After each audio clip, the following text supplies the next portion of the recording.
Good evening, everyone. Welcome to Secular Sunday Service. Apparently, Aron had a scheduling mix-up, so tonight we put MathPig in with us because he is very knowledgeable about the subject as well. And the subject of which is debating evolution with creationists, best arguments, worst arguments from them. So I have a really great panel of guests on tonight. Why don't we just introduce ourselves, go around the room, say who you are and what you do. We'll start with Godless Engineer, please. Hi, I'm the Godless Engineer. You can find me over on YouTube at Godless Engineer, and I discuss politics, science, atheism, all that kind of good stuff that kind of intersects with atheism. So if you want to, have more of that in your feed, then go and check me out. Awesome. Thank you so much, Mr. PZ Myers, Dr. PZ Myers. Sorry. Excuse me. No, we don't go by those formalities here. So, all right. Yes, I'm PZ Myers. I'm a biologist at the University of Minnesota Morris.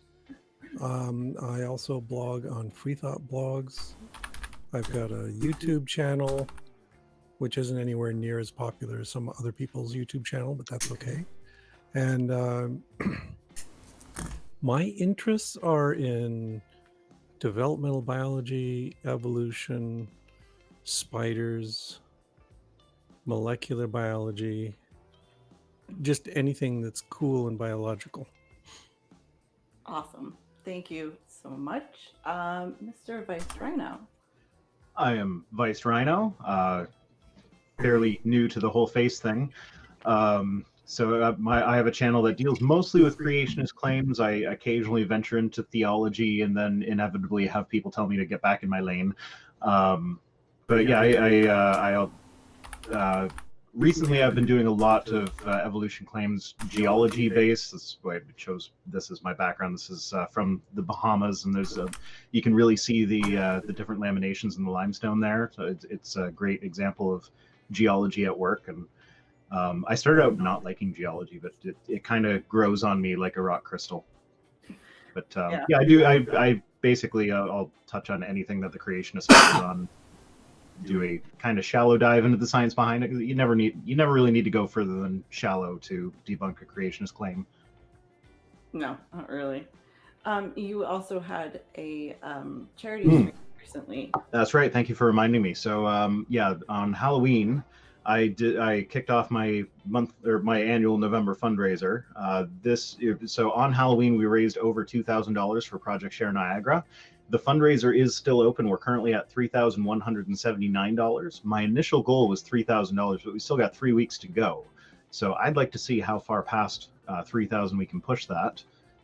So the link, I understand, is in the description for that if anyone wants to contribute. It's Project Share Niagara is a great charity. They do a lot of work in the Niagara region. They help over 4,000 families per month. They run a food bank, they run a homeless shelter, they help people with bills, they help people find affordable housing. They do all sorts of good work in Niagara. If you're familiar with the charity Modest Needs in the States, it's very similar to that, but it's very local. Awesome. Thank you so much, and thank you for coming. This is the first time you've been on my channel, so my pleasure. Mr. BrainBug.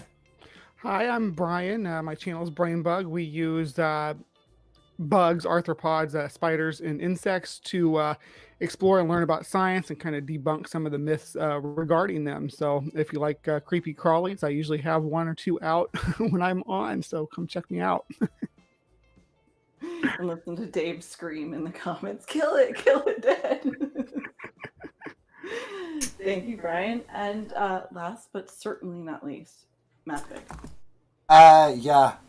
Tiny little channel, sort of doing this when we think, I don't know, it's a thing. We get people on, we talk shit, we have discussions, trying to build some sort of a bridge between everybody, trying to do a wee bit of everything, bring experts on in certain fields that they would be specialising on to help bring the conversation forward, help educate people, and every now and again we have some quiplash and we have a dumpster fire to keep it for. And is also, as much as I can be, a permanent position. Come to my channel to see more of Amanda. Okay. Oh, and also, I'm wearing by the way, evolution is a fact shirt, so I thought that was quite fitting. So is there any place? I thought that we might start with the argument of irreducible complexity. And the most I heard from this came from GE. I've watched quite a few of yours where you've spoken about that. How do you argue when you are faced with that back at you, John? Oh, me. Sorry, I got my sound down just a little too low. My bad. So for irreducible complexity, I've come across a lot of different studies that have been done, mainly pointed at me by Jackson Wheat, about how we've been able to remove certain proteins and it just affects the mobility of the bacterial flagellum, is what I'm talking about. Sorry, I'm starting in the middle of a thought. One of the common topics is the bacterial flagellum, that's irreducibly complex to some of these creationists. And we have experiments where we've removed certain parts of that particular appendage, and it's really only affected the mobility. It didn't actually cause the flagellum to just completely disappear. So that's a really good response to the irreducible complexity thing. But I think ultimately what irreducible complexity kind of boils down to is an argument from incredulity, or a special pleading argument, because basically what they're saying is, I can't understand why this would evolve from simpler structures, so therefore God had to do it. But it's all of these structures that they claim are irreducibly complex are either easily reduced into simpler and simpler forms, or simpler and simpler mechanisms, or they're just flat out I guess they're just flat out lying about them. I don't know. It's really hard. It's really hard for me to know who is actively lying and who has been taught these things and is just regurgitating them, or something like that. So yeah, I don't know. That's how I would handle it. Well, the thing about irreducible complexity is that you can address it the same way that you do when you come up with vestigial organs, or what have you, that they will.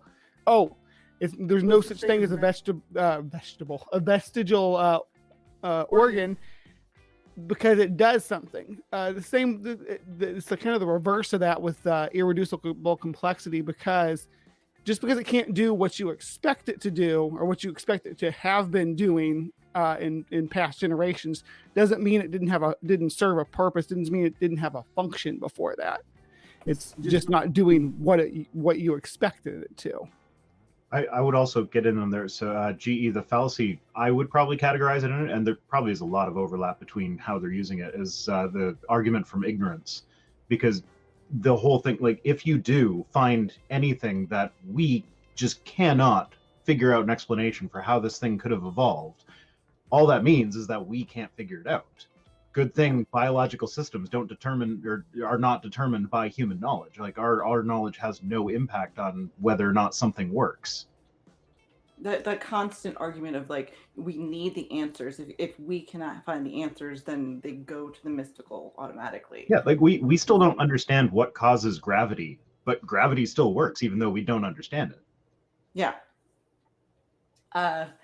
PZ, you have anything to add? Oh, wait, 2 seconds. I had a disclaimer first. I'm going to channel Dr. Josh here and just say that this is not my area of expertise. Not all scientists know all sciences. That's why I asked these guys on. So I'm asking questions. I don't know as much as they do. Just putting that out there. Now, PZ, do you have anything to add? Yeah, I could add a few things, but it's very peculiar. You throw out the disclaimer before I say anything. I meant to do it before anybody else said anything. The way I approach, I have a couple of approaches. One is definitional, that you have to confront them and ask them, what do you mean by complexity? What do you mean by parts? What do you mean by function? You start boiling it down that way, and what you discover is they don't know what they're talking about. This was fundamentally an issue with Behe's original formulation of the so-called concept, because he immediately when he came out with his book, he had all these examples, like GE mentioned the flagellum, but also the immune system, blood clotting, all this stuff. And what we were immediately able to do is show, hey, but we've got organisms that have knocked out pieces of this and they're still functional. So how do you define a part? How do you define the functionality? And they don't have any answer there. And that's part of the strength of their approach, is that they can constantly be dodging you on any attempt to narrow them down to something, really concrete. But the other thing I like to point out too is that if irreducible complexity was a thing, and if evolution always, and if the creator always produced irreducible complexity, then how do you handle natural variation? Because one of the things we're learning is you get out there and you get into natural populations, and you start sampling those, and you look at the pathways and various features of their development, and they all have glitches. They're all different. There's all kinds of subtle variations that are out there. We know this in genetics, because if the genetic background of the organism you're working with, even if you're working with individuals in the same species, the genetic background is so crucial that different mutations can be expressed in different patterns depending on what else is present in the system. So yeah, it just doesn't hold up. Well, it feels like a little bit of that blurry area you talked about in biology, because you're able to break it down. Well, what does this mean, and what does this mean? You keep breaking it down and down. I like that. Right. But you can also kind of flip it on its head with it. Like if you're saying this system is irreducibly complex, then the implication there is that there are other systems that are not irreducibly complex, and so we have an evolutionary path for it. So obviously things evolve, otherwise you wouldn't be able to make the irreducible complexity, or everything would be irreducibly complex. Yeah, the contrast against, definitely, yeah. I think that kind of highlights the god of the gappiness that is intrinsic to the irreducible complexity, because at this point, when they bring up that it's like the gaps that God lives in is just so small, like it's as small as a bacterial flagellum, or it's as small as the blood clotting system. I mean, it gets to the point where God only lives in these really, really small gaps, but even then they're not really gaps, it seems, when concerned with like irreducible complexity. I do want to say that one conversation with Kent Hovind over vestigial limbs got me one of the best things ever out of my channel, and that was a 15-foot whale penis. Yeah. That whale penis may only be 15 foot long, but it just keeps going and going and going. I actually use this as an example of why it's important to check your sources, because GE here got his information from Kent Hovind that a whale penis is 15 feet long, but upon further investigation I found that they're 10 feet long, not 15. It was a cold day though when they checked. Yeah, so the meme is 15 foot long. That's not me trying to relay any kind of educational information. It's just making fun of Kent Hovind. It's still awesome. Another point to be made with irreducible complexity is that Behe has continued his so-called research, and one of his books made the claim that that the magnitude of the mutational change you can allow is minuscule. That if it requires more than 2 mutations, it can't happen naturally. And he used as an example malaria and malaria resistance. So he was effectively arguing that there was no way that the malarial resistance could have naturally evolved, that God must have intentionally made malaria parasites resistant to the treatments we have, in recent years, which I guess it's kind of neat if God is that busy and that active even now. But it So he also has his implies, hands in things right now. yes, Right now. but it also implies that God is doing all these evil things like Yeah. malaria The resistance. Bible does say that God creates evil and calamity, so that's Mhm. Isaiah 46, I think. So I guess we can blame God for COVID-19 now. We Couldn't but have evolved naturally, right?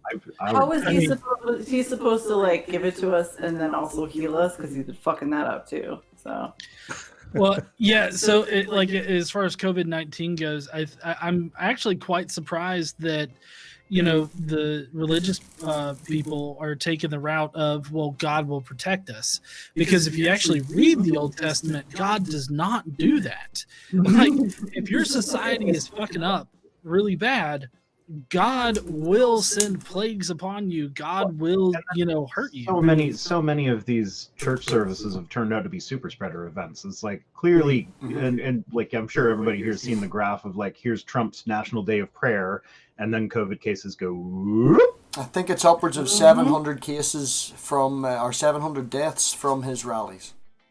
From his rallies. Yes, that was actually a research paper.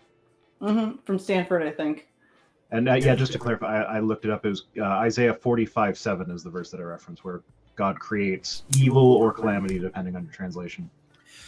Well, and I mean, if you just look at the Old Testament content, that's painfully obvious. I mean, he directly tells the Israelites and the Judeans that, hey, I do a Bible podcast on my channel, and on this week's particular episode, God talks about how he's going to convince these armies in the north, these pagans. He's going to have them come down and destroy the Israelites and Judeans and take them captive. And this is just one particular instance that is all throughout the Old Testament of God not protecting people. So it kind of amazes me that they would go that route of God's going to protect us from this disease, when the disease really doesn't give a shit about whether or not you believe in one particular definition of God. It's rather amazing to see how much a group of people can be duped. Did you see those people that came down and talked about being washed in the blood of Christ, and that's why they weren't going to be affected at all? So they just did not give a fuck. There's a house a block away from me that my daughter, on her way to her bus stop, had to go past it. I walked her there the first day, and it occurred to me how creepy this is to a kid who has not been raised in this sort of indoctrination. She looked over. They have like kids' color signs, like thanking healthcare workers and stuff, and put them up in the windows and stuff like that. Well, this house, instead of doing that, their kids had colored a thing that said, "is it covered by the blood of the Lamb?" And they colored the whole top of it red. And my daughter just kind of looked at that and like, what do they mean? That's gross. Why would they do that? She just recently went vegetarian too, because she, like, that was the, I guess she made the connection between these cute animals that we see at the petting zoo and, when we have lamb at Easter dinner, that was that cute little lamb there, like exactly like the episode of The Simpsons where Lisa goes vegetarian. She sees a cute little lamb talking to me. Lisa, why would you eat me? That was exact same to the point where I showed her that episode and was like, I'm a better dad than Homer, right? My daughter just went vegetarian too a couple months ago. Also very good for the environment, just saying. So Elena loves her meat, so she eats more meat than vegetables. But she is free. I might get in some hot water with people for saying this, but it's actually the thing that's best for the environment would be the most efficient use of the farmland. And most cattle, it's somewhere around 90% of their feeding is off of things that, like, it's things that are grown on land that it's not capable of growing crops for human consumption. It's only like the last 10% of fattening them up that they actually eat real feed. So it's not quite as simple as just eat less meat equals better for the environment. But there is definitely something to be said for decreasing the total number of cows. Like, I'm sure. I think the statistic return is what I'm getting at. I seen a statistic in the UK that if you get rid of all the land for what they use for sheep and lamb, and replaced it with vegetables, and everybody was a vegetarian, you'd be able to feed the entire UK twice over. The amount of land that is used for purely sheep and lamb, for the consideration it's only something like 20% of our people actually eat it on a regular basis, for what they spend on it and what land is dedicated to it, it's an awful amount of weight.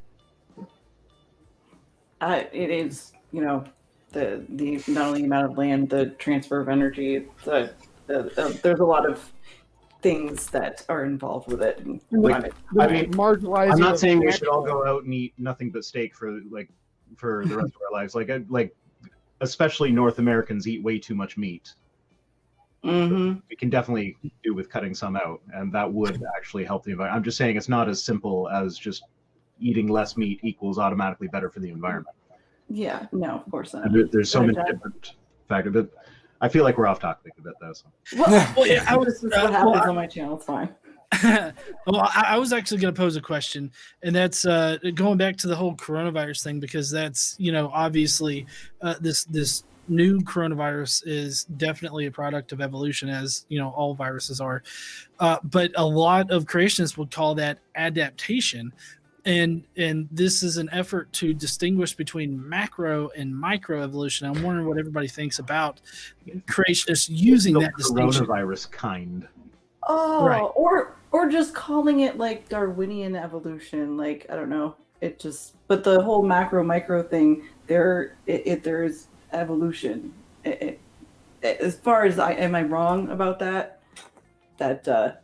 Well, Is that what you're talking about? so you have punctuated equilibrium. So when a species finds finds a good niche to be in, they can retain that. I mean, some invertebrates have retained the same ecological niche in very simple forms for hundreds of millions of years. But that's because there's no driving force to change. So when we talk about changing within the kind, they're under the impression that these species haven't changed, and you get presented this argument that, oh well, look at these, the fossil of this animal that doesn't look any different than it did 450 million years ago. But you also have situations where there's like an extinction event or some kind of vacuum like that, which opens up these niches, and you'll see some radiation. So I don't know where I started. I was trying to lay the groundwork for that. So it's okay. You thought you'd Coven 3 days ago, so it's okay. Yeah. Still a little off, but so when we have these radiation events, at what point, when we can see these, we can show new species coming into the fossil record. At what point are they indicating that it switches from microevolution to macroevolution? Yeah. As these changes take place? I don't think that there's any definitive line. And when it comes to the clades and or the taxonomy, if you're old fashioned, people don't seem to grasp that these are man-made constructs to define these different groupings. They're not. There's no lines in between this species and that and its descendants. There's no cutoff point, and here it stops being this and starts being that. It's a gradient. See, that's the thing that you'll find evolution or creationists will use against you, is because, did you look 6 months ago it was classed as this and now it's been classed as this? Possibly because they found another bone or another hip bone or something like that give more evidence to show that it was better classified in this. It doesn't change what that was. It's, as you say, Brian, it's a human construct that we use to put it under a label. I wish Aron was here, because he'd the Phylogeny Explorer project, and that's what it's all about, is showing this gradient of change instead of these leaps that it switched from this, it grew a tail here, it lost a limb there, whatever. That's not the way that it works. That's not the way that anybody explains it works. It's a straw man of the position that these charlatans like Kent Hovind and Ray Comfort, that they generate, because they know that the people that are listening to them aren't going to look into it any further. If they tell them that this is what the scientists are saying happens, and this is why it's not so, and totally straw me in that position, they're not going to look into it. They're not going to check on that and say, oh, well, that's not what this scientist actually says. But that argument is. So go ahead, Rhino. I was just gonna say I'm actually really happy that the Phylogeny Explorer project is publicly available now, because I've used it for a few of my videos. I actually found a creationist who did pin down the definition of kind. He said he would equate it with roughly family for mammals at least. So like, oh, well, that's interesting, because then we're the same kind as gorillas and chimps and all the other great apes, because we're in the Hominidae family. But then I'd be like, okay, well, just the special pleading. Yeah, so like, let's just ignore that. So now a false saber-toothed cat is no longer the same kind as a saber-toothed cat, but they both look very feline. They like, if you use Kent Hovind's test of can a 4-year-old call this a different kind, like, no, they're gonna say it's a cat. But like, using that as and I actually went through the Phylogeny Explorer and was like, okay, well, then, like, what about this one? And these are obviously related to it, but they're a different kind now because they're at a different family, and it's been very useful to me. Speaking to what Brian said in terms of like, well, something might change in science at all, and one of their big arguments is always, oh, well, you changed your mind. But I honestly think that being able to admit we're wrong and learn more from our mistakes is one of our greatest assets as scientists. So I don't see that as an argument at all. Well, that's why. Oh, go ahead. No, go ahead. I would say that's just to say that's why it's so important that people understand that these are terms that they're descriptive. They're not prescriptive. When it comes to a species name, binomial nomenclature, it's invented. It's not. It doesn't define the species. It's arbitrary. And so right, exactly, arbitrary. All right, go ahead, John. I'm sorry. No, I was just gonna say you do have to recognize how the creationists see the fact that science changes with new information as a bad thing. Whenever science changes, they latch onto that as a way to say, aha, well, that means that science could not be correct about this particular thing being evolution. But they totally disregard all of the evidence that supports the basic idea of evolution as being a real thing. And that's really the only way that they can get around that is by ignoring evidence. But they do seem to latch on to the fact that science changes and their holy book doesn't. And so that's like one positive for them, which I see it as a negative, which I'm sure everybody here would see it as a negative too. Yeah. But that is one thing that they latch on to. I think I can understand that though, because it's to them, us saying I don't know is just saying our understanding is incomplete or unstable, and they need that stability or the stability in their life to say that they know what's going to happen. They need somebody to tell them and give them the answers to every freaking question. It's like sometimes we don't know the answer. See, that's it's the comfort in knowing. Like at the end of the day, everybody wants to feel comfortable and everybody wants to feel, happy in their situation. And most people outside of the skeptic community, whenever they don't know something, it makes them feel nervous. A lot of people here in this panel, especially when we don't know something, it's exciting for us because we have the opportunity to go down a different line, to learn something new, to better ourselves. But they like to be comfortable. They like to sit where they are and just go, God of the gaps, he's done that, and I can sit back and go drink my 6-pack of beer and watch fucking shit on TV because I don't care. They want that comfortableness, and it is seen as a positive, as John says, but for us, it's a negative.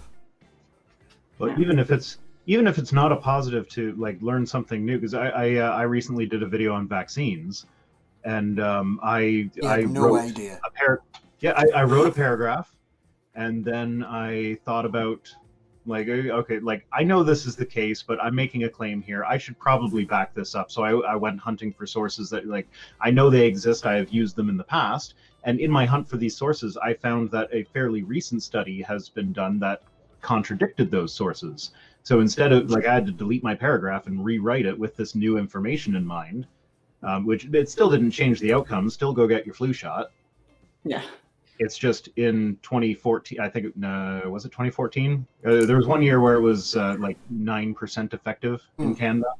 And in that year, one of the things that contributed to it was the flu shot that year was so similar to previous flu shots that if you got the flu shot, you were still more like at that point, you were more likely to get the flu than someone who. Okay, let me start. If you had the flu shot 3 years in a row that year, then you were more likely to get that year's flu than someone who only got that year's flu shot and didn't get the last two.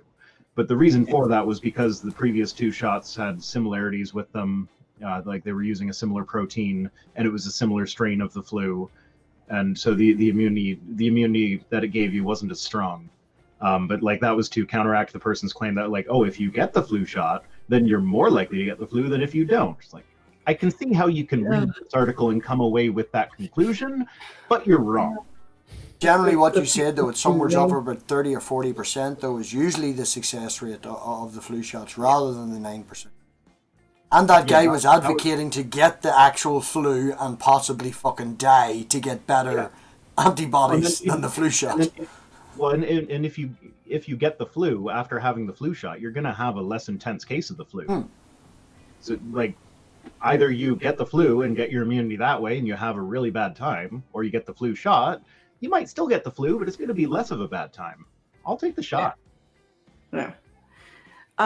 So I had one of the worst arguments that I see from creationists is this claim that there are no transitional fossils.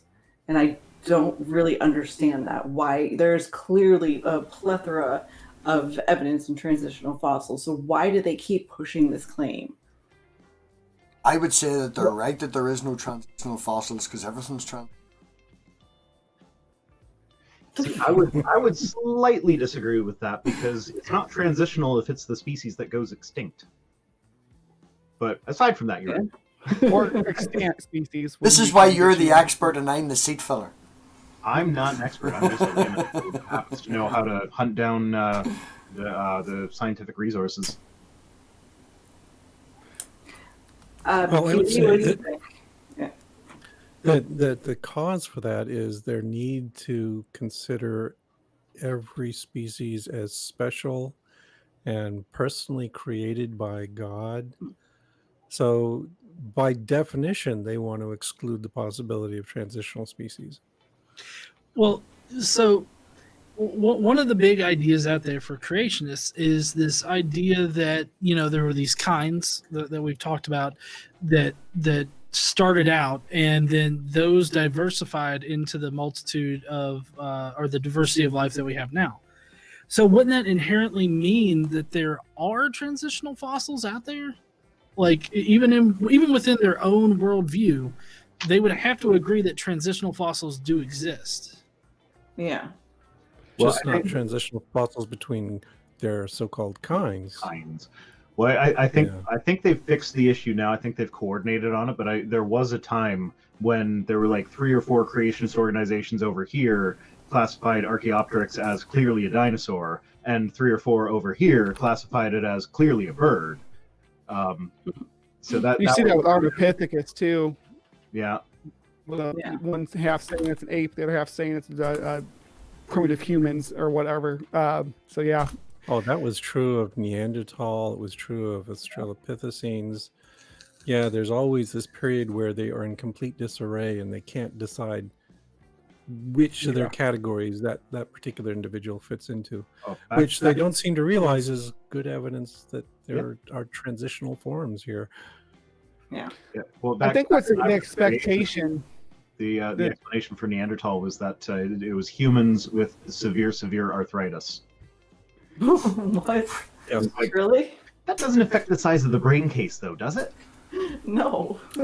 Or any of the other stuff that. No, what was They were it? The eyebrows Mongols kept from growing. Napoleon's retreat. Depending on what, you know, creationist organization or creationist video or promotional thing or whatever that they put out on it, you know, they do focus on certain things to put things into certain groups. You know, there's I can't remember what particular video it was, and they had 6 or 7 skulls lined up because they can prove their point using just their skulls. and ignoring the fact that I think one or two of them, of the hominid species, it was the hips, or it was the arms, or it was the legs, or it was a different part of the body that actually throws it away. They're very fond of cherry picking on fossils to prove their point and say, well, this says this, and it's like, yeah, but you're ignoring 90% of the body that actually goes with what we're saying. Well, Which brings up another point, because that one thing they do tend to ignore or resent is the whole idea of mosaic evolution. That you can find different patterns and different lineages where, yeah, this particular species may have differences in their pelvis, but this other one has differences in the cranium. And they have this idea of evolution where it's this continuous anagenetic change. I think it's down to the march of evolution, or is it the march of progress or the march of evolution? It really image with the human evolving. It's out there so much and ingrained in everybody as society that it is a designated line of evolution straight from where it was to where it is now, rather than taking into consideration cousins and lineage, and it's more of a spider web than it is a direct line. Right, and if you present anything different than that, they're going to accuse you of not understanding science. If you say that, oh, that's not the way it is, they're like, well, that's the way the scientists think it is. I know that you don't understand the science, but I've researched that, and I know that this is what the scientists say because I've seen their graphics or whatever. And it's like, no, that's and that's the thing about March of Progress in general is that they will. So they're wanting species to turn into something completely new. Not only something completely new, but it can't be what it was before, and you're never not what your ancestors were before. That's always going to be part of what you are. You are a hominid because our ancestors were hominids, and we will never, no matter how much forward we go, we're always going to be a hominid. And John? Well, yeah. Well, I mean, I was going to say that kind of broaches upon, the law of monophyly, or at least it made me think of it. Just the whole idea, because oftentimes creationists will say, well, why can't a cat turn into a dog? Like, that doesn't happen, therefore evolution is bunk. And they don't really seem to understand, how organisms actually change over time, or at least, they don't recognize that organisms change over time. Yeah. There is no time. There only is 6,000 years. That's the thing. They can't take that into consideration because, it may take 1 million years for this particular species to grow a fin to help it move in shallow waters. 1 million years, they only take into consideration 6,000. That's the thing too. Young Earth creation, it requires rapid evolution, considering that they want to define, all cats, for instance, as one kind. For them to diversify into that many different groupings, how fast of an evolutionary process are we looking at? Something like 1.5 species a day. I did the calculation. It was I think if I remember right, it's about 1,400 species per year would need to. Wow. The joke I usually use for that one is they require evolution that would be so rapid it would make Stephen Jay Gould look like a gradualist. Yeah. Is that why there are some creationists that will accept macroevolution as and fight against what they call microevolution because of the time frame of the Earth for them? That's the way around, I think. Yeah. Okay. Oh, sorry. Yeah, it's the other way around. They like microevolution because they equate that with adaptation. Yeah. Okay. Yeah. Microevolution is how the original created cat turned into both a lion and a house cat. Okay. However, it's something that if you've ever go to the frickin' zoo sometime and watch the gorillas or chimpanzees or any of the great apes that they have, especially if they have children, sit down and watch them for a while. They behave exactly like us. It was scary. My kids were doing we used to homeschool our kids, and we would take them to a program at the Buffalo Zoo that was an educational program. And while we were waiting for them to come out, we would usually sit down and watch the gorillas as we had our lunch. And it's just amazing how you can see that gorilla is picking on that gorilla just like the brother picks on the sister, and now the mother's intervening because it's getting too much, and now the kid is getting on its mother's nerve, and she kind of is the body language is the same, the annoyance that maybe I'm anthropomorphizing a bit, I'm sure I am, but it is so like maybe the reasoning going on in their heads is different, but the actual behavior is so similar. And So you get a lot of feces flinging at your house? Yes, actually, my she might regret me saying this on a live stream in years to come, but my daughter, when she was a baby, was the worst pooper ever. Like we went through more than 90 diapers in our first 2 days back from the hospital, and I don't know if anyone here is familiar with meconium. We were told in our prenatal classes that the first 2 or 3 diapers would be meconium. I counted with hers; it was the first 13 diapers. It was a nightmare, and she was our first child. I'm amazed we had more after her.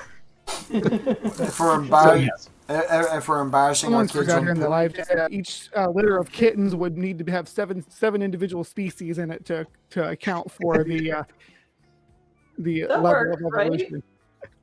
Why not?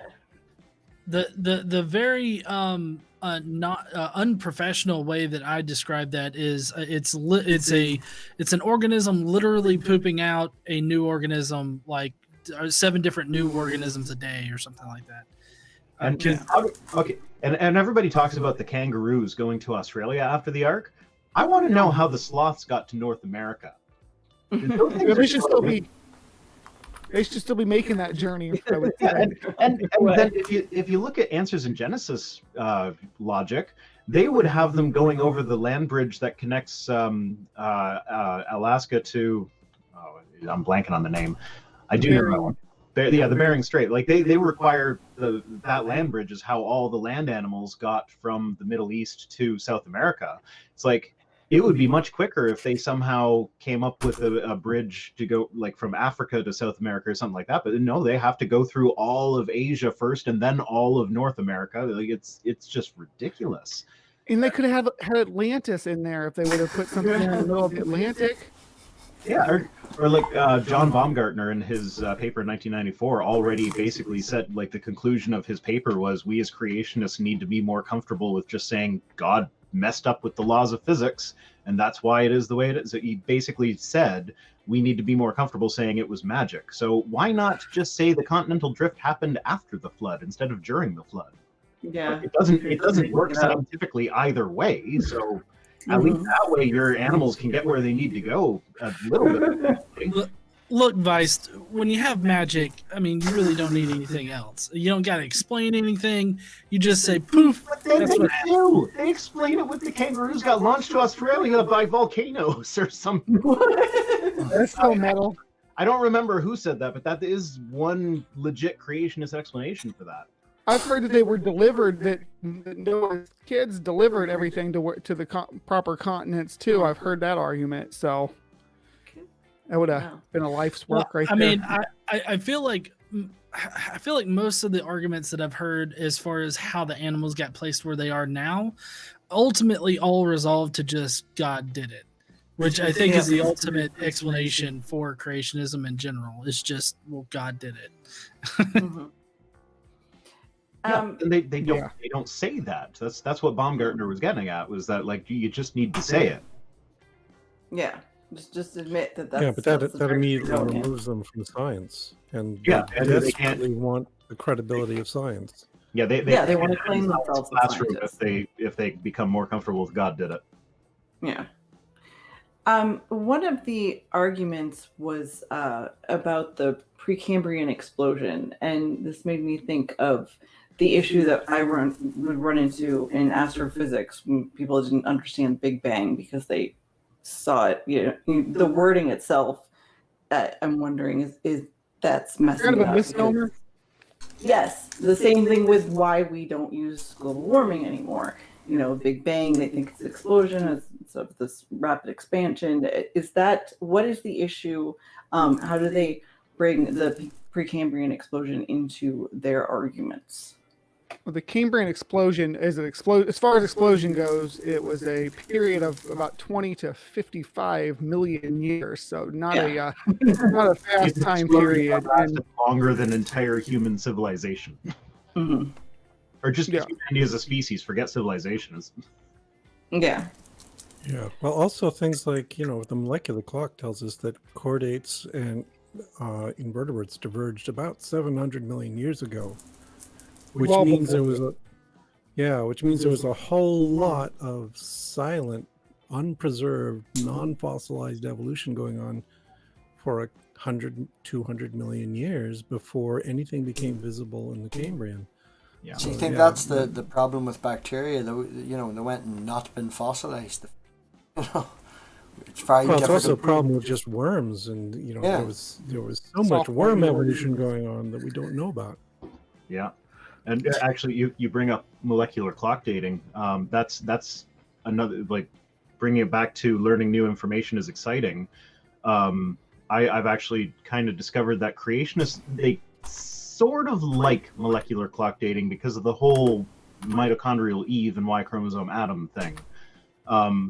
But so when they're throwing shade at it, it's funny because there's so much more that they could say about molecular clock dating, because there are issues with it, because it's relatively speaking, it is a brand new science. Like, it's amazing, but it's not perfect, and we're still working out the issues on it. But they always stop short of discussing any of the actual issues with it, because they want to still be able to say Y chromosome Adam and mitochondrial Eve, which is, I find that amusing. Well, I got to thank you for the compliment, though. If that's new science, that was around when I was in college 40 some years ago. So I said relatively. yeah, okay. Relative. Well, they certainly like that better than the than isotope dating, than Yeah. metric dating methodology, because I think that it's kind of a hinging on absurdity there, that objecting to those dating methods. You don't know how much of this was in there at the beginning. Maybe God made some of them this way, and No, That's what the always isogram the diagram is argument. for. Yeah.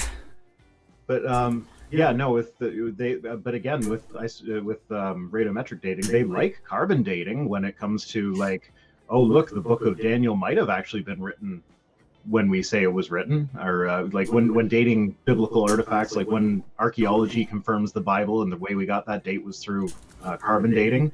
That's when carbon dating's okay. It's as soon as you get to 10,000 years or more that, like, oh, well, the flood would have messed up how much carbon was in the atmosphere. Never mind that we can directly measure that with ice cores and tree rings. Mm-hmm. Yeah, which we do often. right. But I have to say, one of the biggest violators of radiometric dating that at least I've handled, y'all might have a different experience, but it's been Genesis Apologetics. They've got like 4 different videos saying the exact same thing about radiometric dating.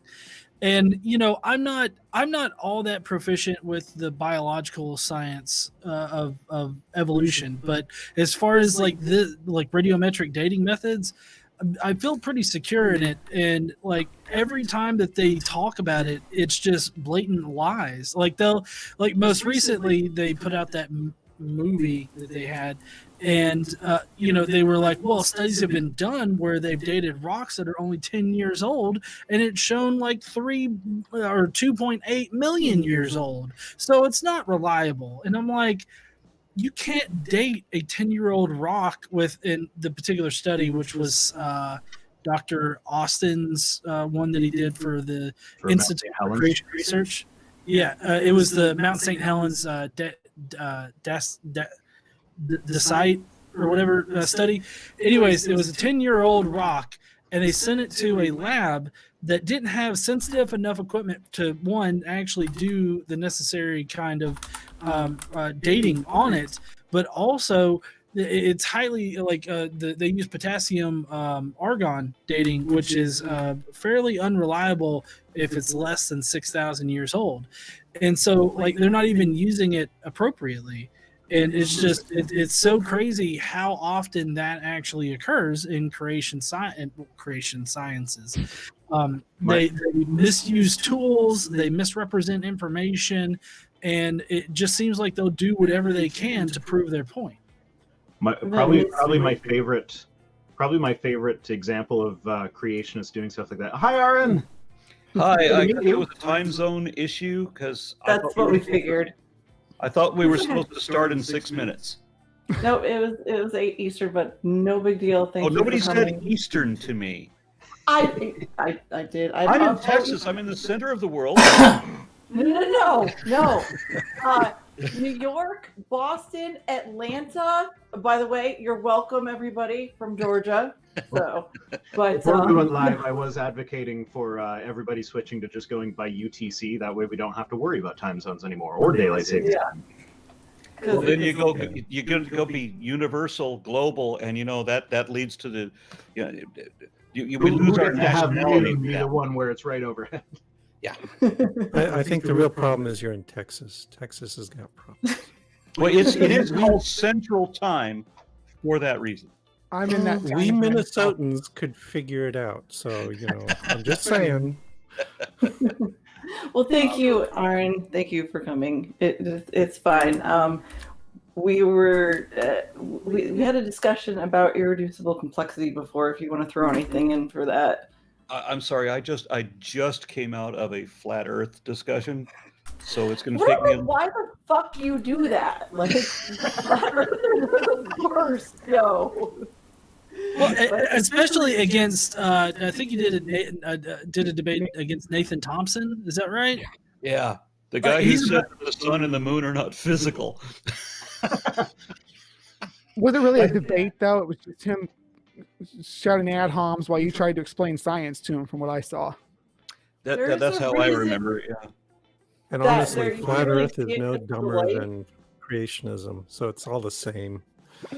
It's just a matter of how much reality you deny.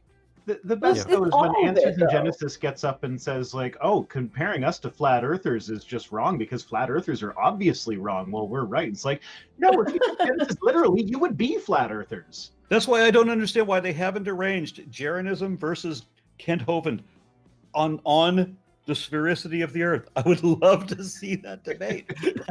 Aren't flat earthers a subset of YECs anyway? I mean, they are. Not always, but the YECs deny them. Kent Hovind says that they are an atheist conspiracy. What the fuck? Okay. I stopped paying attention to Kent Hovind. He just like when he says something new, then I'll go back to him. But as long as it's just like, oh, well, these hammers are all different kinds of hammers, but they're the same kind of like, fuck off. I don't care. Yeah, well, what is his go-to like? He doesn't know what he's talking about, so he picks up the fucking SpongeBob and just waves it around like it does anything. Nathan Thompson does that too. Like, Jesus Christ. What did SpongeBob do to deserve all that? I mean, really, he's a nice guy. Well, anyway, thank you, Aron, for joining. I was happy to be with the group. Good to see you guys again. Hey, this is our first time ever actually meet. We've interacted on Twitter a couple of times, but this is our first time like actually being on anything together. Oh, really? Well, I don't remember all of the engagements that I've. Yeah, there are people that I've met only virtually, like right now, that I've also met in real life, and sometimes I forget, and I'm sorry that sometimes. No, I'm not expecting you to. I'm just. I use your Phylogeny Explorer project in my videos semi-frequently. Like I recently, like I mentioned it earlier, when you weren't on, that one of the videos that I responded to, the guy actually pinned down kind as being roughly equivalent to family for mammals. So, oh, I remember why I don't remember what you look like, because you're usually a cartoon rhino. Yeah, no, this is my. I think this is only my third stream with my face in it. Okay. This is his human avatar. Yeah. This is how you know me. Right. And is that PZ, the Minnesotan? Why, yes. Did you both? Did you get younger?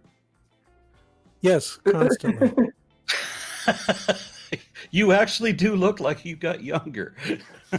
PZ takes the creationist claim that the second law of thermodynamics is possible to violate very seriously, so he demonstrates it by getting younger. Yeah. Also, the purple hair dye really helps. Yeah, I was gonna say it might actually be the dye, but you look great. That's fine. Well, I have to confess, I've been dyeing my beard and mustache blue for like 2 or 3 years. It was one thing. It was one thing when I had an asymmetric stripe of gray in my beard, but when one half of my Fu Manchu mustache went gray and became invisible. Yeah, my problem was I was all white, and round about November, December, I start getting requests to do Santa Claus, and just can't stand it. I can fully understand that. I'm a closet ginger, so like it doesn't come across on the camera very well, but my hair is brown, but my beard is like auburn. It's got tints of red in it, and then it's like depending on how the light hits it, it's completely different at different times. So like I could pretend I'm not a ginger by just shaving it off. Yeah, if I was ginger, I would advertise that shit so much. I do not understand people who have brilliant red hair and cut it short. No, you turn up the volume on that shit. My niece is a ginger. She's absolutely adorable, and like she's got this beautiful bright red hair. And it's like,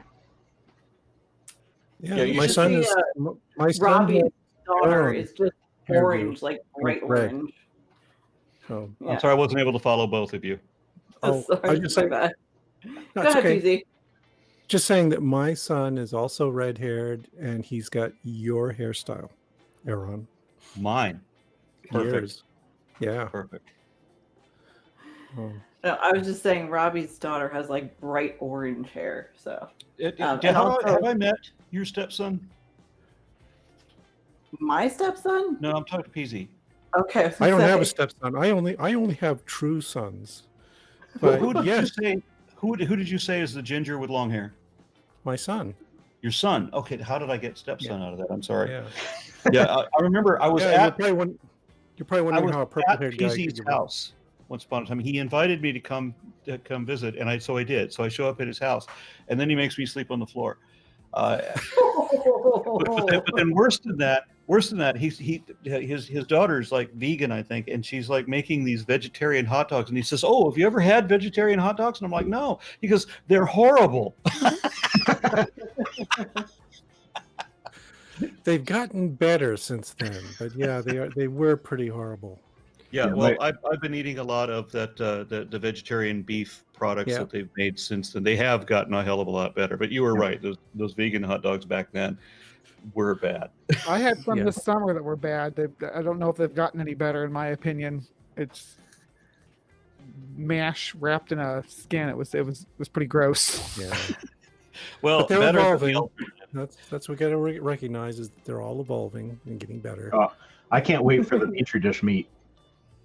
No, honestly, I'm looking forward to that too. So it'll be. I'm looking for a bunch of different options. What one of the things that I'm looking for is that you remember in the Matrix they always have to eat this like unicellular porridge. It's like the only organism left in the world that they can eat. We have the technology we can make our own food where the plants that we use, it encourages their proliferation by the way that we consume them. That it's a way to do that sustainably where we don't have to harvest animals and keep them under insane conditions and everything. We could make our own food and have a huge variety of it, not just always eating this stupid porridge. We can flavor it. We can have different kind of nutrients. We can have different kinds of textures. We have the technology that we can do that now. I'd like to see us do that now. Mhm. Yeah, we've Yeah, had absolutely. tofu and seitan for years and years and years, and I eat People know how bread to made use out of cricket flour. that too. Yeah, insect protein is. I think that's going to be a big piece of our future diet. I have had It's crickets as a main course twice. Once as a rice dish with butter, which wasn't bad, but we neglected to prepare them properly. We kept the legs on, and so somebody asked my son what it tasted like, and he said it tastes like chicken, sharp, pointy chicken. My daughter a couple years ago had a insect themed birthday party, and that was one of the snacks that we offered was these flavored crickets you can get. They're supposed to be like potato chips but crickets, and my kids liked them, but none of the other kids at the party enjoyed it. A lot of them tried them. The kids were very adventurous, but they didn't really like them. And I used a recipe for shrimp vindaloo, and it was the hottest vindaloo I've ever had. We just seriously spiced over the top, and we made it here in my kitchen. But the meat was crickets, And the awkward thing about that was that it was hundreds of crickets. I go down to the pet store to buy hundreds of crickets. So I come home in a big bag, right? And I just put the bag in the freezer. But then the thing is that all of the time taken, if you're going to clean them properly, means you have to pull off the front end, just like what you do. Kind of the opposite of what you do with shrimp. But no, it is the same as you would do with shrimp. It'd be the same as cleaning a lobster, then, wouldn't it? It's very similar. You pull off the front end, and you have to pull off the jumping legs, and so all you have is their butt. So to get a bowl full of cricket butts, you got to work for like an hour, and then you have a serving. Go with mealworms then next time, because they're easier. You can just toss them in the frying pan. I did that. I did that when I was a kid, and I remember it tasting like, if you fry up mealworms with butter, I remember it tasting kind of like popcorn. There were some people who were trying to market crickets as a potential replacement for popcorn in movie theaters.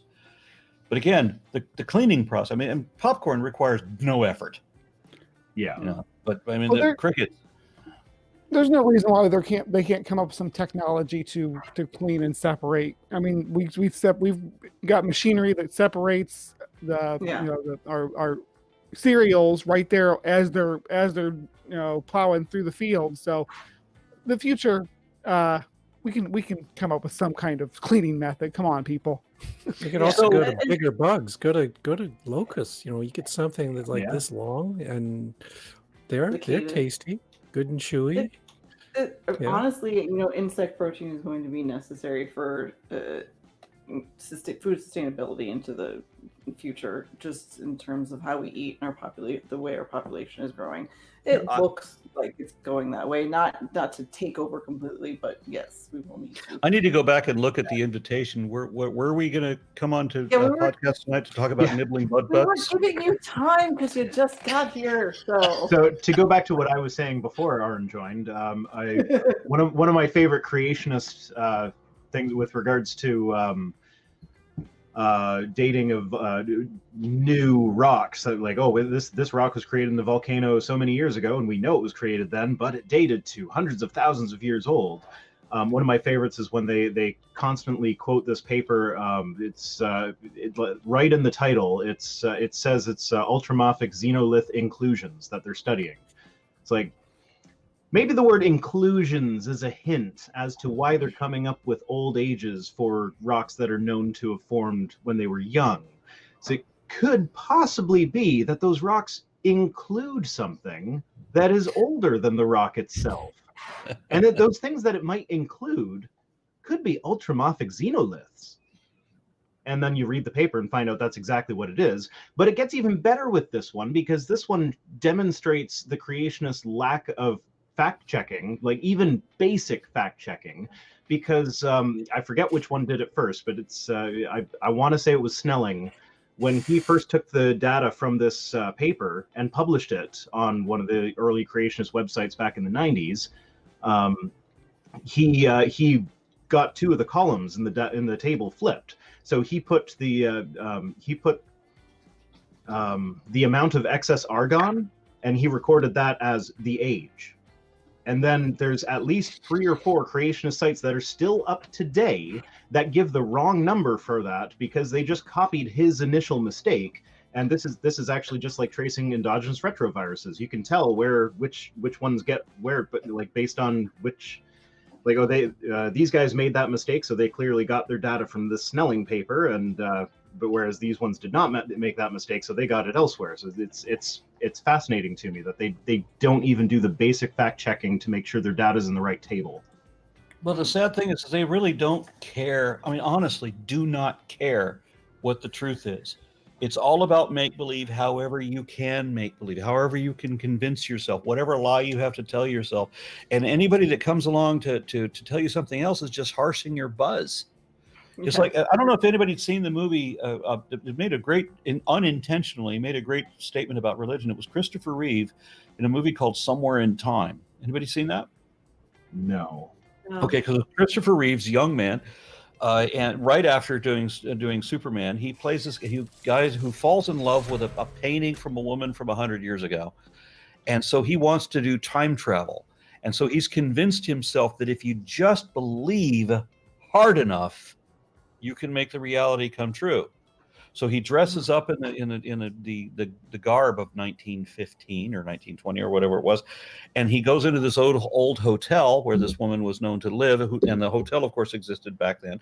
He convinces himself by a number of different means that it is 1920, and so he wakes up in 1920 because he's convinced himself to believe hard enough. And then he nurtures this romance with this woman, and at some point he pulls a coin out of his pocket to look at it, and it happens to be a penny from his own time. And seeing the date from his own time yanks him back to his own time. So it's all about imagination. It's all about believing hard, convincing yourself of things that you know are not true. And that's just the way that I see all religious belief. They know it's not really true, and they don't care. It's just about making themselves believe. I might slightly disagree with that. From when I was religious, it's not so much that I didn't care that it wasn't true. It's that I would actively try not to think about the things that contradicted it. So like, I'm not sure that is a Science does disagreement. that. okay, well, maybe a minor technicality quibble then. Looking for the did you finally just give up and say, let me look at this information? Is that what got you turned around there, Rhino? No, it's actually because I've always enjoyed science. I've always had an interest in that sort of thing. And I was just finding there were certain sciences that I was subconsciously avoiding because they made me uncomfortable. And like I thought that I was tackling them head on because I would go to the Answers in Genesis website and get my information from them and be like, oh, that's the real science there. But then when it came to like astronomy, I was like, I never quite did. I never actually decided when I was a creationist. I never actually got around to deciding whether or not I was a young Earth creationist because I loved astronomy so much. And like after learning about astronomy, it's like, you can't say that the universe is only 6,000 years old because I can look up at the sky and see with the naked eye objects that are much, much older than that. And like you can't. God created that light on the way here. Come on, get with it. Yeah, I think for that one I learned about the science before I learned about the AIG style rebuttals to it. So I just left that in the cognitive dissonance pile where it's like, Think about How do you do you that, have though? to believe when you think that God created light beams 3/4 of the way here, that they start at that length and then continue on from there. I mean, how deceptive does your God have to be in order for the sacred fables to be true? I had a conversation with a creationist on my channel just the other day, Brian Wolfmueller, where I directly asked him, like, when I went through some of the evidence for evolution, he was just like, well, yeah, I don't see why God wouldn't do it that way. I directly asked him, like, well, do you think God lies or is deceptive? And he actually flat out admitted that he does not have a problem with God being deceptive at times. It's like, okay, well, that flies in the face of the Bible verse that says God cannot lie, but sure, if that's what you want to believe. Well, One of the things that confuses me is when all the believers get angry at me for promoting something that we can show to be true. Well, why do you have to show that it's true? Why does it have to be true before I believe it? Why can't I believe what I want to believe, even if it's not true? I've actually heard that argument from multiple people. Yeah. It's like, well, you can, you're just wrong.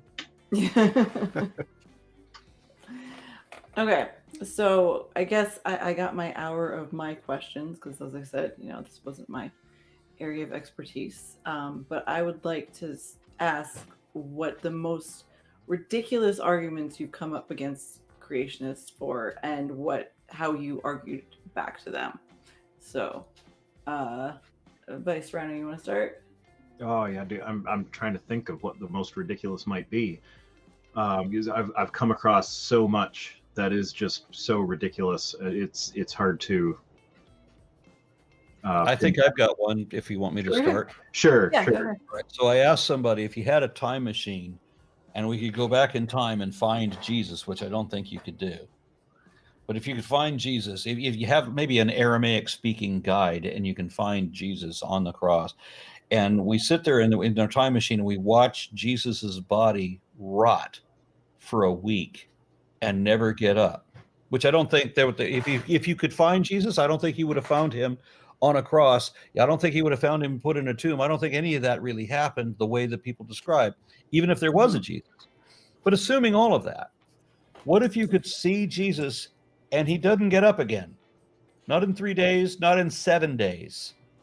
And the answer was, she said, I know you're going to be disappointed by this answer, but I hope that my faith is strong enough to keep believing even when my eyes tell me otherwise.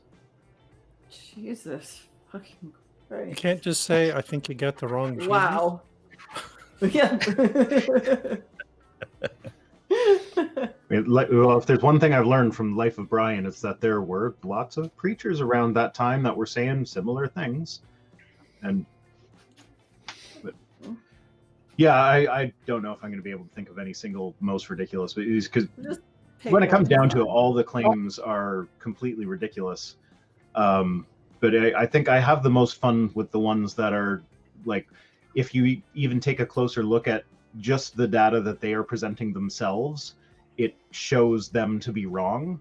And an example of this is Walter Veith has a presentation where he goes through paleocurrent data, and he shows it like, oh, this shows all the currents going in this direction. That's when the floodwaters came, and then they turn around and went the other direction. That's when the floodwaters receded. And it's like several problems with that.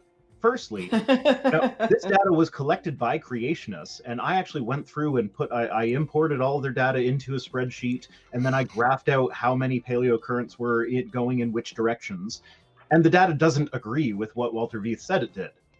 Now, granted, I was working from a more recent data set than he was. I couldn't find the old data set that he was working from, but it was like a continuation of the same set.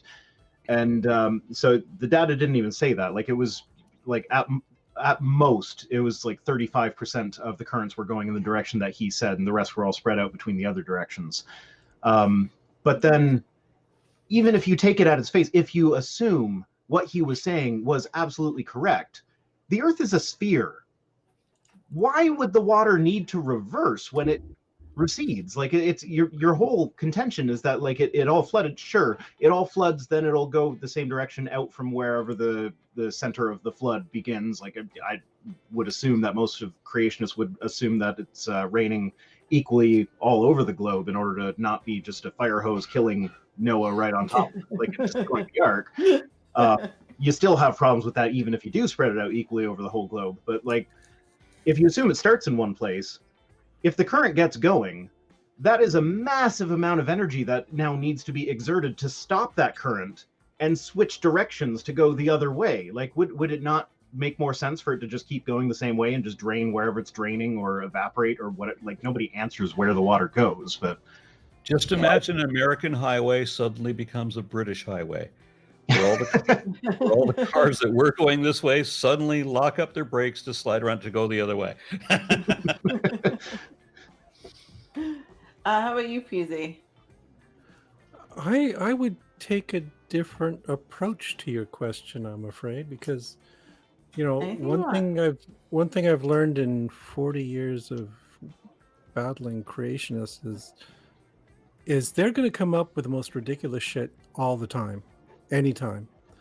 And one of the things they frequently do is they bring up these trivial points that they are going to hammer you on, and it's all totally irrelevant because you're dealing with somebody who has denied basic science, who has rejected the conclusions of thousands of scientists because his Bible tells him it works this way or that way.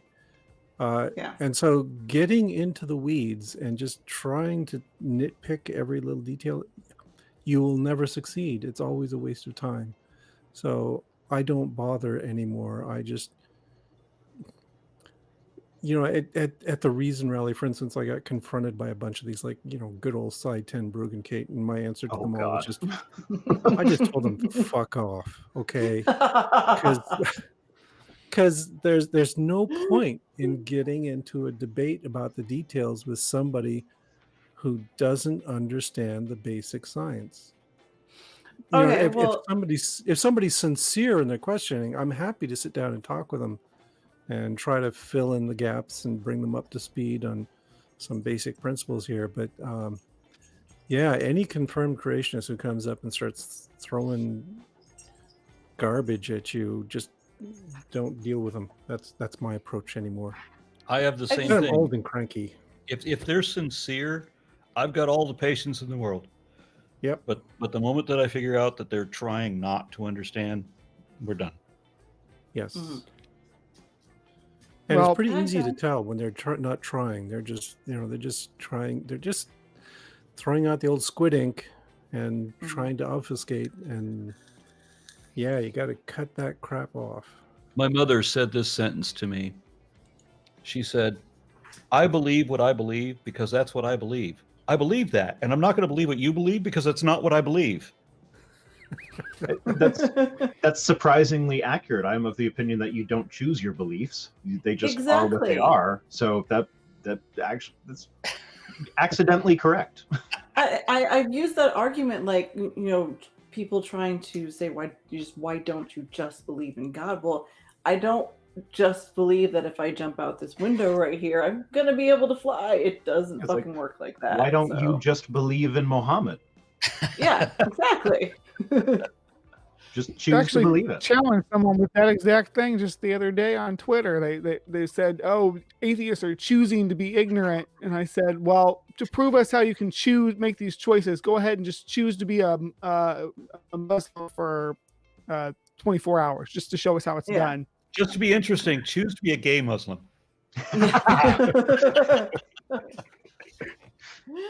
How about you, Brian? What is you have an answer The to most that? ridiculous argument that I've heard was, I guess it would be trying to equate that homologies are, I don't know if I'm going to pronounce this correctly, pareidolia, that we see. Pareidolia is why we see that one, yeah.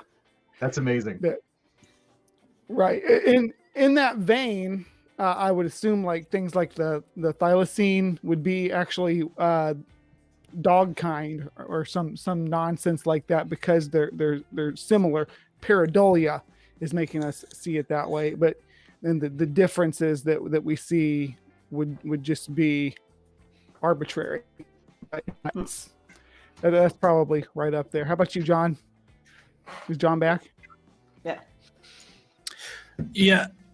So pareidolia in what context?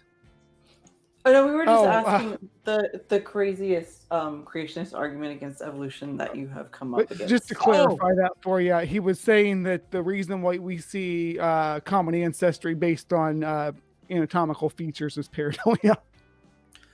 Oh, okay. But yeah, Let's see. Craziest thing. It's hard to. I guess maybe the craziest thing I've heard comes from Standing for Truth, and that is Not surprise me. yeah.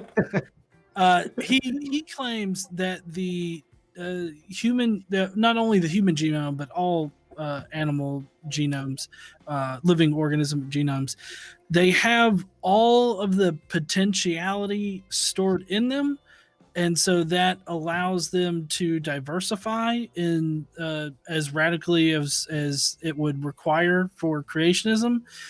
And I really have yet to figure out what he means by that. Like other than he thinks that you can only lose genetic information, and so basically the human genome was originally much bigger than what it is now, and then how we and other organisms diversified is that we lost genetic data throughout the ages. So does standing actually equate the amount of information with the amount of genetic material? Yes, it seems like he does. Because that's one of the things that gets played fast and loose with all the time, is that, like, well, what even is genetic information? Because you can have an insertion mutation that breaks a gene, and so you have more genetic material with that insertion, but now you have a gene that doesn't do what it did before. So is that a gain or a loss of information? Mm-hmm. Yeah, there's an idea that was floating around that has anybody read Darwin's Radio by Greg Bear? No. No, I don't think Oh, so. good for you. It was a very popular science fiction novel in which Bear postulated that junk DNA was actually the encoded recipe for all forms that could appear in a lineage, and that there was a future human being encoded in your junk DNA, and it just needed to unfold properly, and you'd go on to the next stage in evolution. The entire novel is built around this really bogus premise, and it turns out Greg Bear actually believes it. So anyway, if you want to read, it's a well-written science fiction novel that will make you cringe at every page at the bad science in it. So if you're a masochist, you might want to get into it.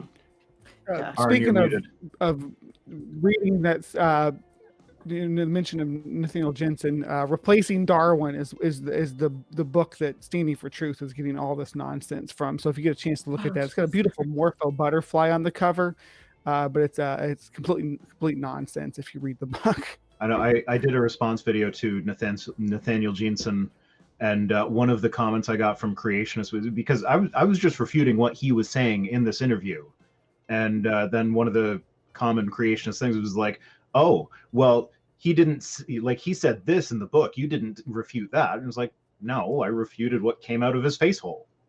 Like, you want to buy me the book? I'll go through the book chapter by chapter, and I'll tear that apart too if you want. But right, Jensen sent me a copy of the book and begged me to do a debate with him and to do a review of the book, and I haven't even opened it yet.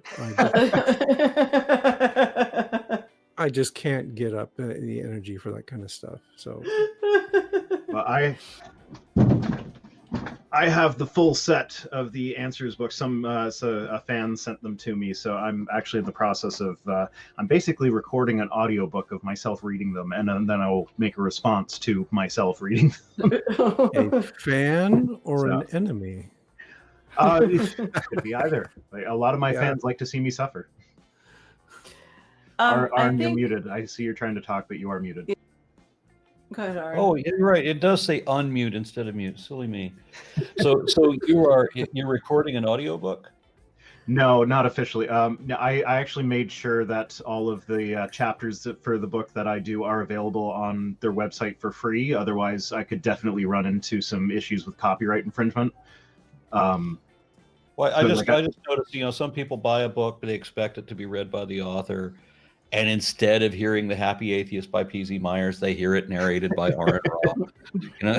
Well, when I am reading the chapter, I do try to inflect it as though I am a creationist who believes the stuff, and my gosh, you're reading from the side of unreason. Yeah. I'm not releasing it as an audiobook. Like, it's not getting out anywhere aside from me responding to it.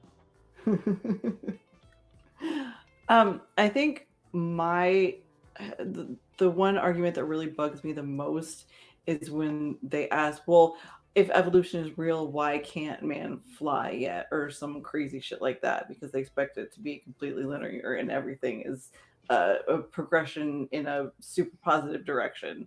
That's what happens when the only thing you know about genetics is whatever you saw in the X-Men. Yeah. Why did we lose our tail? It would be so convenient to have a tail when you're carrying in groceries, guys. Why did we lose a tail? Aron, I saw. Are you familiar with the World Video Bible School? No. That's where Kyle Butt works. I legitimately saw a series of videos for them where their coup de grace at the end, he brought up X-Men unironically as though that should be what, and he wasn't joking. He was seriously suggesting that is what evolution should be if it's true. And it blew my mind. I couldn't believe, like, I thought for sure he was exaggerating or using hyperbole or just being disingenuous. Like, no, he really believed that that's what evolution is. Oh, Mr. Butt. No, that wasn't Mr. Butt. That was I forget his name. He was I actually cut the series off short because I couldn't stand looking at his face anymore, because he was like, if you picture what the word moist would look like as a human being, it was him. I try not to insult people's appearance, but I couldn't, like, the more I looked at him, like, he was always like licking his lips in this creepy way, and he was always really sweaty, and like, I couldn't. I had to stop. He's the only one so far that I've stopped the series on because I couldn't deal with that creationist and their level of nonsense anymore. Wow. So I guess he broke that record for me. I have a high tolerance for that sort of thing, generally. Yeah, you do. And that is a super low. So, any additions, Aron, that you know, since you were a little late, if you had anything to say? What was the first thing we talked about?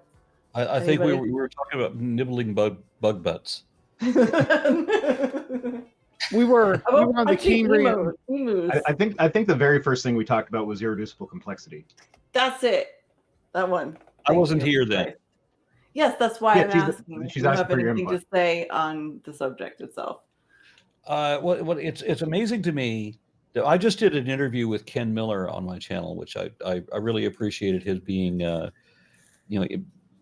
willing to come on an atheist channel and as he did, and talk the way he did promoting evolution. That was stellar.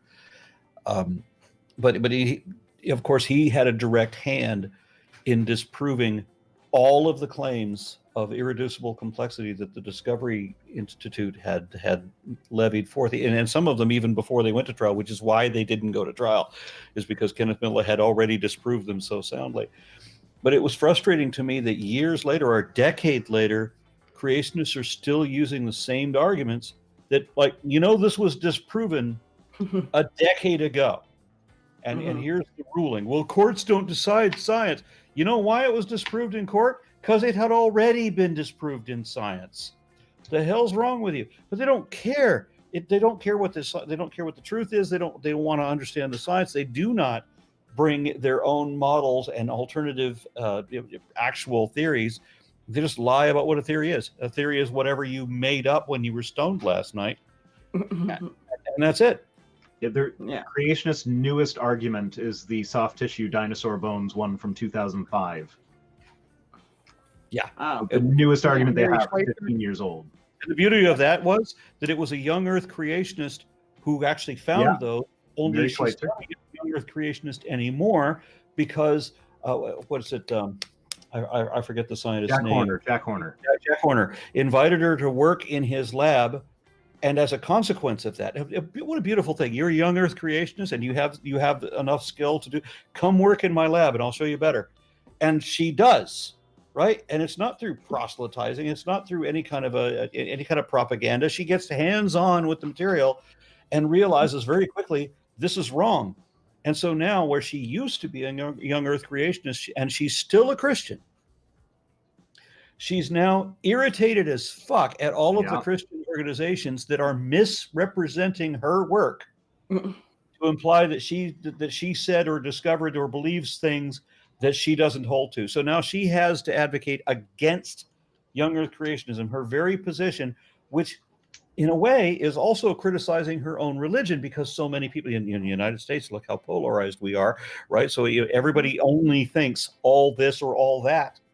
It's got to be black or white, binary, that nobody understands extenuating circumstances or spectrums of color or even shades of gray. So this is what she's forced into. She has to argue against other Christians because they don't care what the truth is, and apparently she still does. Well, they will almost. say, sorry, go ahead. I was just going to say that they will say that she still holds to the fact that the young Earth creation, and that she believes that those dinosaur bones are young. That the scientific community has threatened her career to the point where she has to go publicly and lie about it and say she doesn't believe that. Yeah, it's such a threat. They gave her a job. Right. Yeah. Yeah. I'm actually still Brian, waiting. I forget what exactly the discovery was, but there was a paper that was published just this past June that I remember reading through it and thinking, oh, the young Earth creationists are going to latch onto this and finally have another new argument. And I forget what it is now, but none of them have found it yet. Was it Triceratops horn that Armitage Oh, guy that's found old and won't let stuff. anybody examine? Oh, it might have been. I'm not sure. I mentioned it in one of my videos a couple months ago, but I can't for the life of me remember exactly what it was. It was something genetic. Oh yeah. This might have been the Triceratops horn. They've actually found fragments of dinosaur DNA, like actual DNA, supposedly. Now, obviously, it's not enough to do any sort of yeah, I heard sequencing about with, this. but Mhm. and obviously it's a one-off study. It could be contamination. It could be like, I'm not sure exactly what it was, but like I've been waiting for creationists to jump on this. So the That sounds earliest like fragments, different. the earliest DNA fragments so far are from a tooth from a rhino that are somewhere in the, what was it, just a few thousand? I mean, not even 10,000 years old, if I remember correctly. Well, maybe a slightly over I want to 10,000. say, that before this it went back to 60,000 years. Yeah. So sorry, I just pulled Okay, up. maybe I was missing a zero on that. So instead of 7,000 years, it was 70,000 years. Maybe that's the earliest fragment of DNA. But well that we within the Yeah, Pleistocene. no, I'm sorry. I just pulled up. I clicked on the first link. It's a Scientific American write-up on it. Possible dinosaur DNA has been found. New discoveries have raised the possibility of exploring dino genetics, but controversy surrounds the results. It was published back in April, is the news release. So I was a bit late on when I said it was a June study. But yeah, so like even whatever the study says, the fact that there's a popular news outlet that their headline is possible dinosaur DNA has been found, I'm shocked that creationists haven't been all over this, saying like, Yeah. oh, well, I thought DNA couldn't survive more than a few thousand years, and here it is. You know, These it sounds really unlikely to me. So maybe what's going on is the creationists are reserving judgment until they've got solid evidence.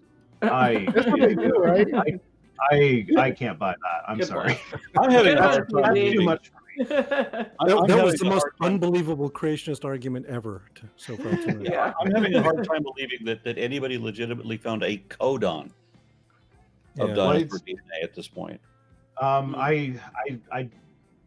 I remember being very skeptical of the study when I read through it as well. But the subtitle of the article is that there's controversy surrounding the results. So my money's on lab contamination. Oh, Yeah. It is by Riley Black in Scientific American, and he's usually pretty good. But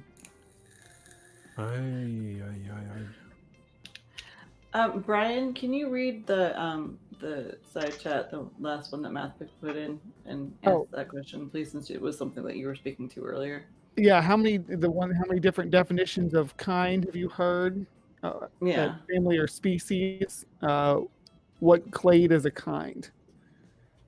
That was in the chat. It was a question from the chat. If anybody wants to answer that. So I think we should let Aron start with that, since The it's kind simple of answer his is bread and there's butter. no such thing as a kind, because Yeah. there's no definition for kind. And what it's based on is a misrepresentation of what evolution is, where they want to imagine one kind giving birth to or turning into another fundamentally different kind, being so unrelated to its parents that it is unrelated to its parents. Mhm. So how would we even identify something like that? Of course, evolution is descent with inherent modification, which means that every new genus or species or whatever was just a modified version of whatever their ancestors were. So that means necessarily, according to two different laws of evolution, and yes, evolution adheres to laws specific to evolution. Two of them imply that you can't outgrow your ancestry, that every new species of fruit fly or finch is still going to be a fly or still a finch. It's not going to turn into a banana tree. Yeah. Alright. He So, articulates that so well. Yeah, I found the actual study I was talking about. It was published in the National Science Review in January of 2020. So it was a J month that threw me off. It's evidence of proteins, chromosomes, and chemical markers of DNA in exceptionally preserved dinosaur cartilage. Which is not Yeah. DNA. No. Right. And Mary Schweitzer is one of the authors too, which is kind of curious. Yes. Yeah, that's one of those things where if it's the same scientist publishing similar results over and over again, and nobody else is really jumping in and confirming, it's. And that was the Triceratops, right? Yeah, that's the Triceratops. Historical ground section from a duck-billed dinosaur, Hypacrosaurus stabingeri. You know how many times I read these Latin names before I actually record myself saying them? I do a blooper reel about it. Do a blooper reel. It's fine. I do occasionally. The Latin names. Okay, well, I have kept you guys about an hour and 40 minutes already, so if anybody will go around and just have any, first, thank you, again, for allowing me to ask the questions and be the one that didn't know what the fuck I was talking about this time. I appreciate you all coming and doing that for me, but if we want to go around the room and just have any last things to say about it. Start with you, Ryan. What I have coming up? No, last anything you have to say in terms of the topic. Okay. Well, as far as what it kind of links in with what Aron was said, educate about Mary Schweitzer. Educating people is our best weapon. You can now obviously there's going to be people that set in their way, but the younger generations we can reach and we can get our message across to them. We can show them the facts that what science can show, and once you get out of that indoctrinated state of mind, I believe that we can turn a lot of people away from this nonsense pseudoscience. Mm-hmm. Awesome, thank you, Mr. Rhino. Yeah, to build on that, I think even just in this group here, but like even in the wider community at large, I think we have a good diverse number of presentation styles, and I think that's really, really important to deprogramming people to come out of young Earth creationism. Because when I was coming out, if I had just started with Aron Ra, just coming out and saying, well, this is the facts, and the facts are what they are, that wouldn't have convinced me. But he was like his style was toward the end. It was like, yeah, he's not wrong. So and there's a whole diversity in between there that it's all important. Like different people are going to respond to different styles in different ways, and so I'm just glad to see that there is such diversity in presentation styles, and I keep that in mind when I'm writing my videos. I try to stay true to who I am and what I do, and let other people do the same. You mentioned diversity. There's 5 white guys. Yeah, I thought about that just as I said that. It's like, 5 bearded white guys. Yeah, that did cross my mind. This is why I'm specifying presentation style. It would be great if we could have more kinds of diversity than just that as well. I'm sure there are some channels out there. It's one of the downfalls of being a YouTuber is I don't have time to watch YouTube very much anymore, so I'm not very familiar with a lot of the smaller channels. But I know like X-Cult Baby does some great videos, and they are a non-binary Black person. So there we go. I think that's a really. I know they're like I'm in so many chat groups with people that there is a lot more diversity than what is being displayed here. Yeah, but you make a really good point about being able to present what we do in different ways. I mean, we're all just trying to be science communicators and get our points across and be heard. But people listen and take in information in different ways and enjoy different things. And I think it's important for them to have that diversity to be able to pick from. So I like that you said that. Thank you. PZ. Well, just to follow up on what Rhino just said, yeah, come to Free Thought Blogs. We're a very diverse group. That's a part of our whole mission, is bringing in diverse people to speak about issues in free thought and atheism and all that good stuff.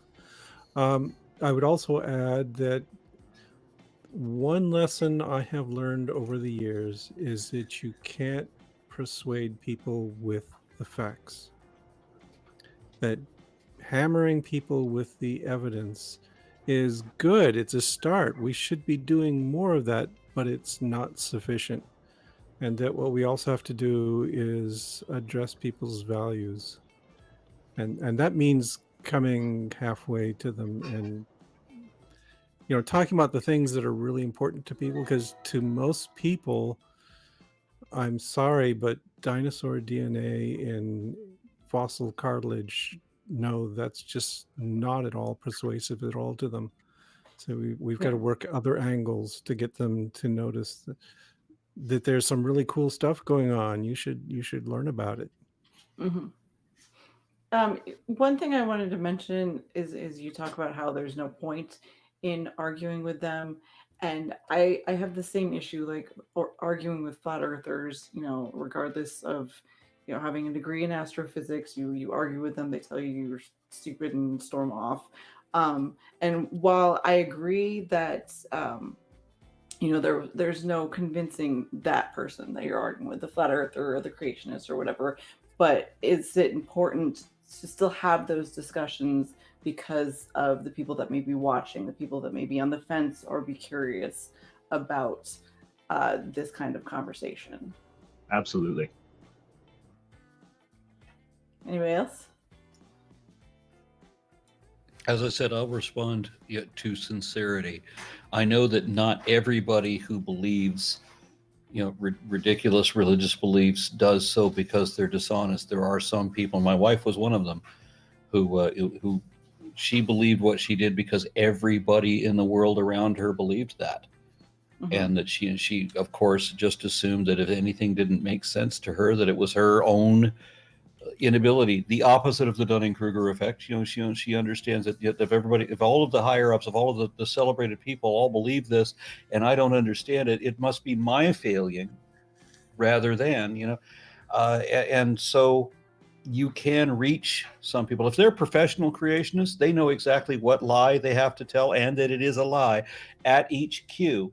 And there's no way to reach those people because their paycheck is entirely involved in it, or worse. There are some people that have a deep emotional attachment such that they cannot admit.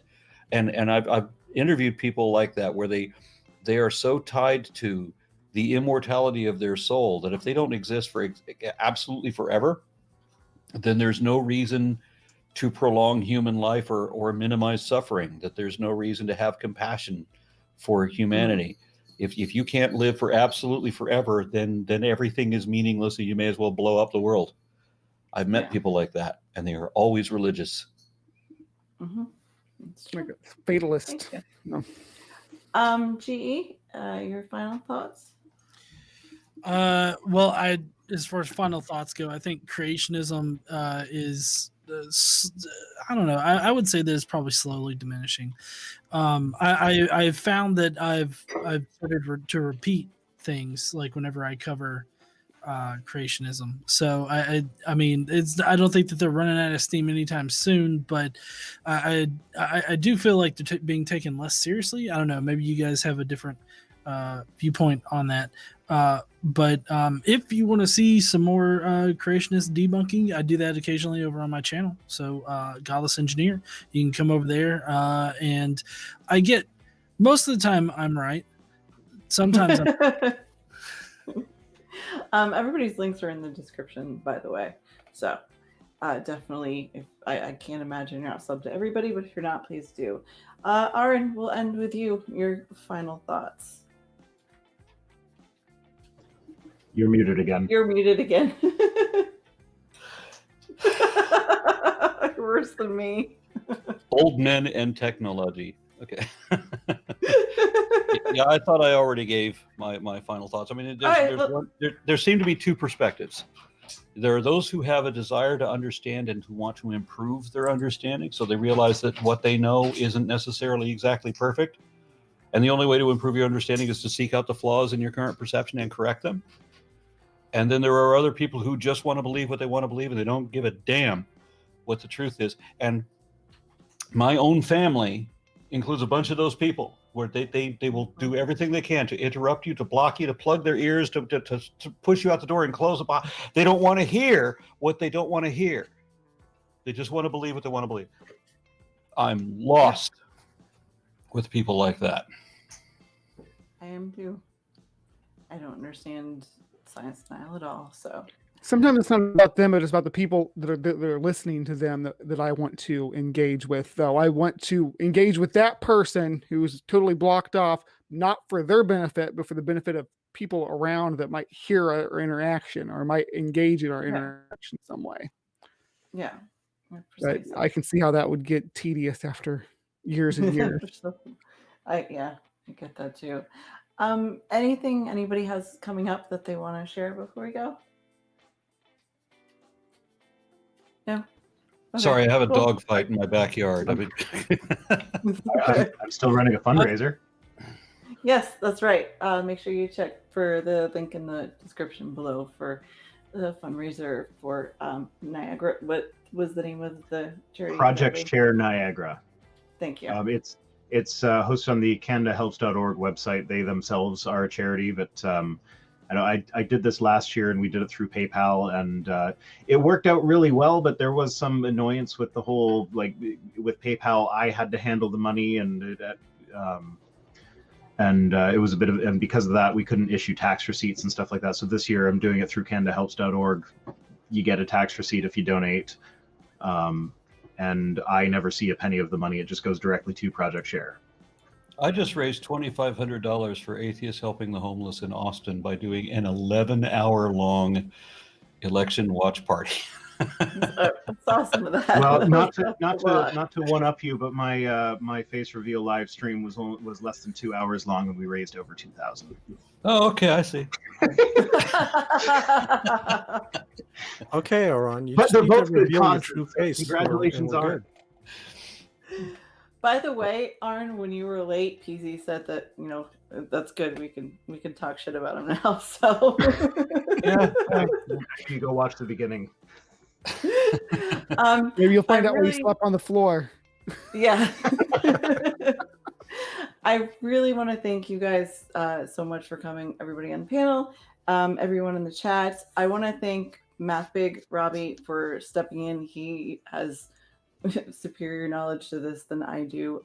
So thank you so much for doing that. And thank you everyone for coming. Thanks for having We'll us. see you next week. Think critically. Night, everyone.